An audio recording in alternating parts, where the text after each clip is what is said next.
It's just another end of week trading in the precious metals complex.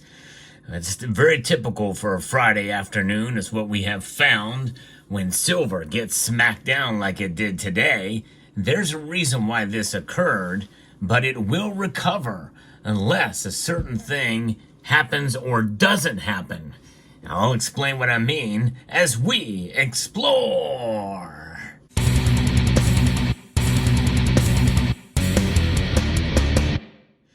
This too shall pass.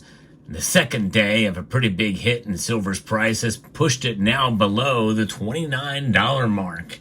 In fact, moments before the markets close, all the precious metals have took a beating today, with gold taking the least of that beating, down 0.77%, but still it is down. $18.80, still above $2,500 though. It's at $25.03 and 10 cents. Silver took the worst of it. It is down almost 2% today, 1.92% as I record this video, down over 55 cents now to $28.91. It did get down as low as $28.64 earlier in the day. Platinum, palladium, and rhodium are all down over 1%. So what's behind this? Well, new data that has come out. Economic numbers have come out from the chefs at the Cook the Books Club. And you know, we are in full force in election season. In fact, this weekend starts the higher pace of election seasoning here in the United States, presidential election. But gold has slipped on Friday as the dollar and treasury yields firmed after U.S. inflation data matched expectations. But silver and gold is set for a monthly gain as the September interest rate cut by the Federal Reserve remains a play. And we can see that Reuters is telling us that, hey, the precious metals are still up overall for the year, and they are. But, if silver takes more hits like it did today and yesterday in a continued pace, well, silver's in real trouble. But I don't think that's going to happen. I do think it's going to recover. Data earlier in the day from the Commerce Department show that personal consumption expenditures, the PCE price index, rose 0.2%, matching the forecast of economists. The PCE data confirm inflation is no longer the Fed's main concern. Boom, there it is, folks. It's right there from Reuters, as they have shifted their focus now to unemployment, which further validates the potential rate cuts in September, according to Alex Exberian, chief operating officers at Allegiance Gold. Yep, that's right. They're not really too concerned about inflation at this point. And most of us pretty much knew that they were going to be happy with 2.5% or even 3% inflation. Investors now look ahead to the U.S. non-farm payroll report next week. And next week will solidify whether or not we have a 50 or 25 basis point interest rate cut in the September meeting, which means that we're going to see a volatile precious metals market next week. As that data comes out, it's going to either confirm or further speculate as to whether or not they are going to raise or lower interest or lower interest rates by a quarter point or a half point. Let's take a look. Right now, the Fed Watch tool is telling us at this point it is heavily weighted now towards the quarter point rate cut. That's right, a 69.5% chance that they're going to cut rates by a quarter point, with only a 30.5% chance that they're going to cut rates by a half point. That's 50 basis points cut. So traders slightly raise their bets now for that. And this is the Fed Watch tool that I reported from. Physical demand remains lackluster in top Asian consumers as new import quotas fail to lift Chinese demand. Systematic trend followers are effectively max long. We also think that the Shanghai positioning is near its record highs. And I'm going to talk about that in a future video, so stay tuned for that. Downside risks are significantly more elevated in the near term, given the fact that positioning looks extremely stretched. And with silver falling, again, it's pretty shocking in a way for many of us to see such volatility in the silver markets. But remember, silver is also an industrial metal. And if there's any kind of activity that in the economy that is going to mean that there's less demand for silver, it's going to fall. But when we take a wider look, we can see what gold plays in the picture here. It's by its nature, especially now more than ever, as central banks are accumulating more and more gold, and at the very least, they're not selling it, the gold that they've accumulated over the past 2 years. Gold remains the safest of the safe havens out there. No question. It has proven itself time and time again, as borne itself out by the gold to silver ratio. And that's one of the biggest reasons why many of the silver stackers are frustrated. And that is because gold is protected, it is hoarded, it is kept, it is treasured. That's right. Whatever word you want to use, that's exactly what gold is. And that has caused its price to go up and stay up. Really, in a sense, realizing its true value. I think gold's true value potential is there, but that could very much change to where if central banks trade in it or move that gold around, or we see other scenarios along with a stronger dollar, gold could be hit, and we could see it maybe pushed back below $2,500 again.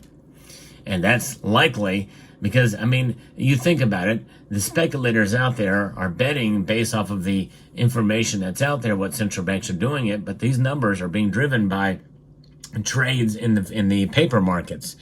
There's less paper ounces of gold representing an ounce than there is silver. And silver is very much a manipulated market in that regard in terms of the number of derivatives, which is by itself, I guess, sort of a suppressive force. At least now it's showing itself to bearing itself to be. But when those were first created, it actually pumped it up. It actually elevated the price.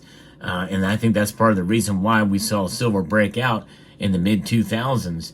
In other words, the first decade of the year, from 2006 to 2010, silver went up and up. And then we saw what happened in 2011. And then it's been a roller coaster ride ever since. But will silver recover? Yes, it will recover. But here is the one situation where it may not recover from this. And that is the potential and possibility, very, very slim, that the Fed decides to leave rates unchanged. That's right, they'll leave rates unchanged in September, which I don't think that's going to happen. Nobody's betting on it. Nobody's bearing that out to be the case. Employment is the ultimate number one thing they're looking at, especially after the data that they could not hide. They could not hide that said that we've lost 818,000 jobs. Some estimates say that when it's all said and done, it'll be 925,000 jobs. Others say it could surpass 1.2 million jobs. Now, they do not want that. The establishment does not want that. The incumbent party does not want that, political party. And so they're going to do their best to try to recapture some of those jobs so they have better numbers coming into September and October, because they can only fudge them so much, right? That revision downward is the biggest cook job of the chefs there at the BLS, with emphasis on the B and the S, in many, many years. In fact, I think in the history of reporting of jobs numbers. So their focus is now not on inflation. They really don't care about that. It's under 3%, and the disinflation is there, but they're okay. And with it now, it's all about employment. Two, which means that we're going to see inflation tick back, probably back up again. So it'll be very interesting to see. Remember, sometimes it takes a month or two, at least, before some of these policies changes that the Fed does before it really shows up in the data and in the markets and in the economy. But our economy is, in a sense, fragile right now. The Fed itself says that they expect more bank failures to come. I've heard some rumblings around in this community that some are preparing for that very existence and possibility. And if we see these inflation continue to rear its ugly head in true form where it is now and stay where it is now and uptick some, well, it's going to be a big deal. And then you want to talk about job loss. Well, that's going to have repercussions across the whole economy, much like it did in 2007 and 2008.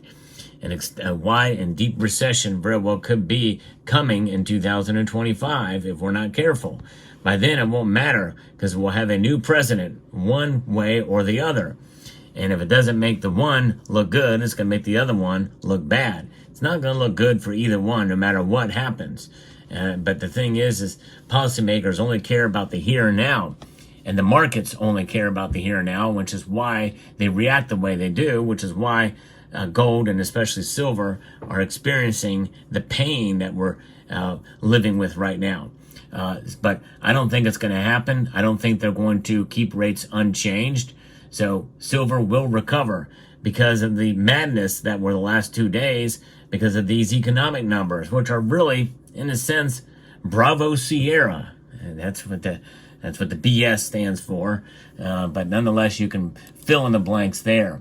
But we're going to keep pressing on. And remember, just as I mentioned in yesterday's video about these market conditions, and because I've really failed to really emphasize this, and I need to more, because I don't want to come across as, pressuring people to buy. But these do provide good buying opportunities. But the thing is if you're going to buy, look for opportunities like this based off of your discretionary income and from wherever you can find the best deal. No matter where that is, as long as it's a reputable dealer. And that's really the bottom line. You have to do what's right from you and buy from the source that you trust the most, that has the best price. And because in my view, if this video and this message can reach one person that says, hey, it's a good idea to stack precious metals because they do provide a hedge against economic uncertainty as well as a hedge against inflation in the long term. Those are the key words here because of the volatility of the markets. But most importantly is they provide wealth outside of the system. That is so important to understand, which makes price almost irrelevant at this point. And I'm saying that in essentially a bull market, for all intents and purposes, both metals. I would say this if silver was up $3 from where it is now, or $4, or even up to $50 an ounce, I'd be saying the same thing. What's worth more to me is having wealth outside of the system, no matter what the price is. Because what is the price? It's set by the market. What does the market consist of? Human beings in modern times. Well, gold and silver are timeless. They extend beyond the modern times.